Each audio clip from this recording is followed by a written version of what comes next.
ចាសួស្តីបងប្អូនចាថ្ងៃនេះខ្ញុំមកធ្វើក្តាមសេកត្រាំប្រៃបងប្អូនប៉ុន្តែនេះខ្ញុំត្រាំជាទឹកត្រីវិញណាបងប្អូនចាឆាប់បានញ៉ាំចាយើងត្រាំរយៈពេលតាម3ទៅ4ម៉ោងហ្នឹងគឺអាចញ៉ាំបានហើយបងប្អូនចាហើយក្តាមសេកនេះបងប្អូនចង់យកទៅបុកល្ហុងក៏បាន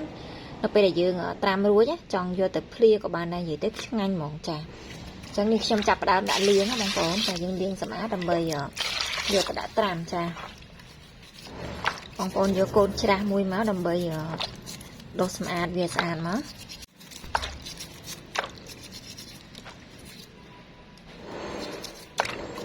ចាយើងលាងសម្អាតឲ្យស្អាតបងប្អូនយកជ្រះដុសថ្មិញចាយើងទុកសម្រាប់លាងក្តាមលាងអីហ្នឹងយើងយកមកដុសមក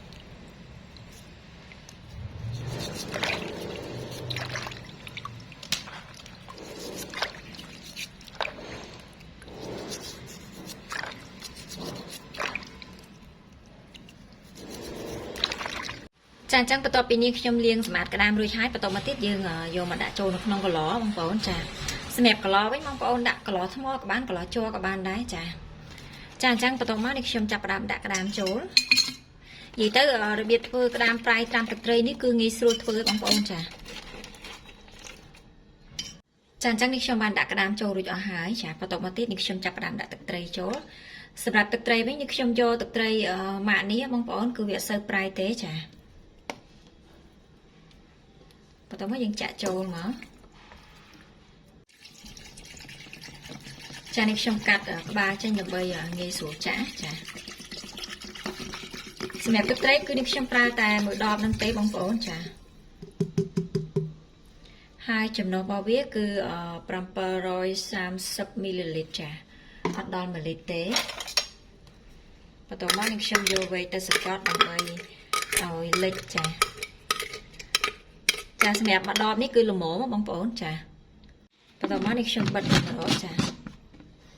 រួចហើយយើងទុករយៈពេល4ម៉ោងបងប្អូនចាអញ្ចឹងចាំ4ម៉ោងក្រោយចំណេះខ្ញុំបន្តវីដេអូទៀតចានេះគឺងាយបងប្អូនចាសួស្តីបងប្អូនចានេះ4ម៉ោងក្រោយចា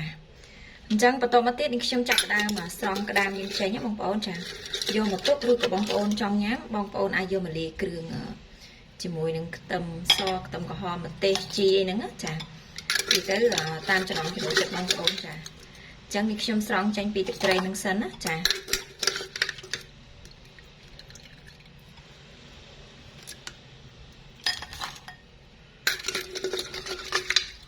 ក្លិនឈ្ងុយមែនតើបងប្អូនយើងយកមកលាយគ្រឿង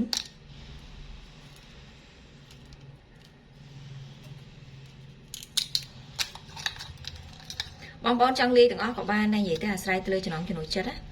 ហើយក្តាមដែលនេះខ្ញុំដាក់ចូលប្រអប់នេះគឺនេះខ្ញុំស្រង់ដាក់ចូលប្រអប់ហើយគឺនេះខ្ញុំដាក់ចូលនៅក្នុងទូកកបងប្អូនចាបានរក្សាទុកបានយូរហើយអត់ចេះខូចទៀតចាអញ្ចឹងនេះខ្ញុំបានបកសបកក្តាមរួចអស់ហើយចាបន្តមកនេះខ្ញុំចាប់ផ្ដើមដាក់ស្ករចានេះខ្ញុំដាក់1ស្លាបព្រាបាយជាងបន្តិចបងប្អូនចានិយាយទៅភ្លក់តាមចំណង់ចំណូលចិត្តបងប្អូនចាហើយប៊ីចេងចុងសភាកាហ្វេមកចាបន្ទាប់មកយើងដាក់ខ្ទឹមក្រហមម្ទេសតាមចំណង់ចំណូលចិត្តបងប្អូនមកចាហើយក្រូចឆ្មាចា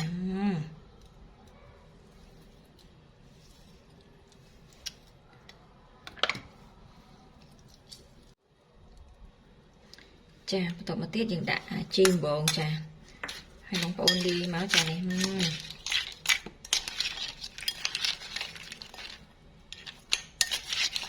ទំនងមែនតើបងប្អូនចា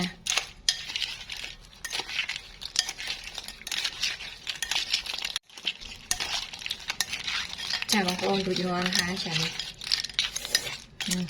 រសជាតិចង់ភ្លក់មួយសិន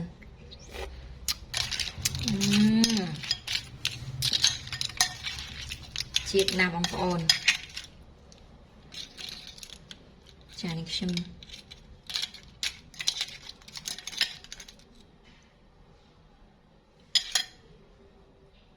នេះ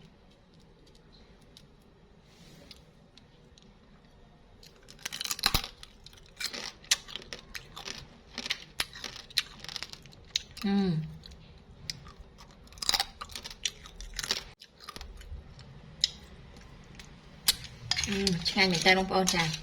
សម្រាប់រសជាតិបងប្អូនដាក់តាមចំណងចំណូលចិត្តណាចាអញ្ចឹងរួចរាល់ហើយចានេះក្តាមត្រាំទឹកត្រីរសជាតិផ្អែមមែនតើចាអញ្ចឹងសម្រាប់វីដេអូគឺមានតែប៉ុណ្្នឹងទេចាអរគុណជំរាបលាបាយបាយ